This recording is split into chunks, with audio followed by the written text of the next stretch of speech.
curds and whey, so they actually do have curds and whey for your little fairy tale almost.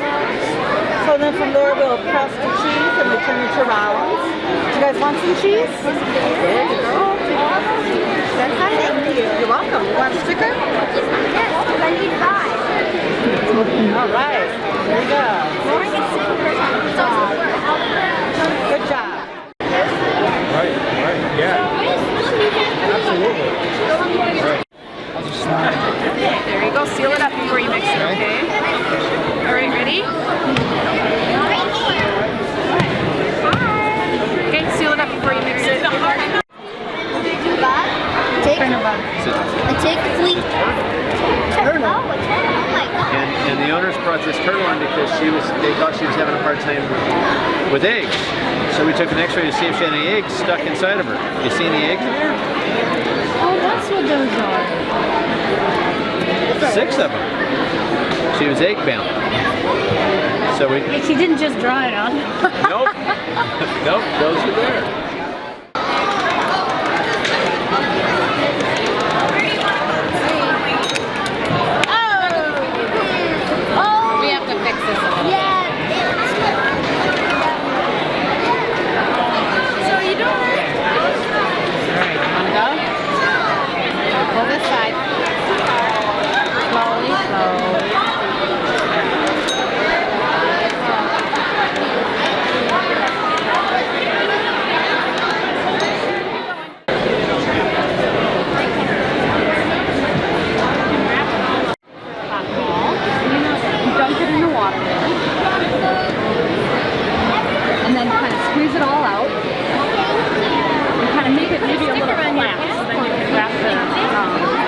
Wrap the seed up in there. Look at that. Very good.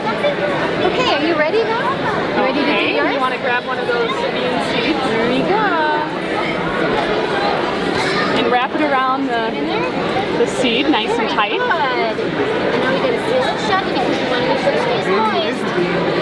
Now we're going to take this and make a cord so you can use it as a necklace. Here in Wisconsin, 62% of your electricity is generated by coal. My mom buys and sells coal. Huh? My mom buys and sells coal. Oh, she does. She's a coal broker. I'll be darned. And then 20% of your electricity is generated by nuclear power here in Wisconsin.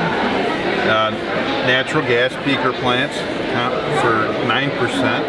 And then 2.6% of your power comes from hydroelectric plants.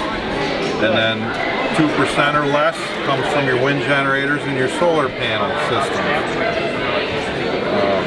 We even have a biomass plant now in Wisconsin. Do we? Okay, I don't know about the that. negative side and the positive side of our battery. Up towards Weston. Side comes out, positive side comes out. Okay. Go ahead and push that button once, see what happens. It turns on my lights, doesn't it?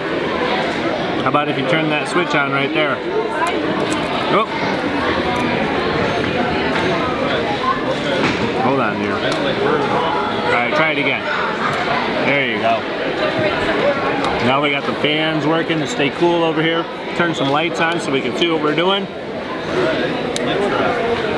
Cool, huh? That's another little light. You see I got a resistor here so it doesn't send so much power through here. So when you turn the power on, it's not as bright as the rest of them because it's going through a resistor. It reduces how much power goes to that light. Cool, huh? That's another light and a little speaker. You hear it making a sound? Cool. This is original filament bulb. And if you look at the meter, it'll tell you how much energy it's using. How much? 0.87. Okay. And then the compact fluorescent bulb, which is the last 20 years, but it uses basically a quarter of an amp. That's why we don't have any load growth anymore. Yep. And then here's the LEDs, the newest technology. It doesn't hardly... They're bright. Yep. And it doesn't hardly use as much energy as the other ones, does it? And it also runs cooler, where these generate heat energy. And that's wasted energy. So this is the future right there. You can put your hand on there.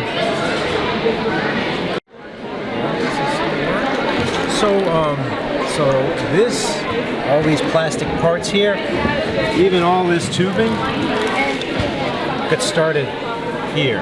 So this is plastic resin, and what they'll do is they'll put this into a machine, and the machine heats up the plastic, and it'll go ahead and it'll form plastic in a whole bunch of different shapes. And what we got here is, you see this part, it's pretty clear, right? You see any colors? So if you look under light, you see any colors now?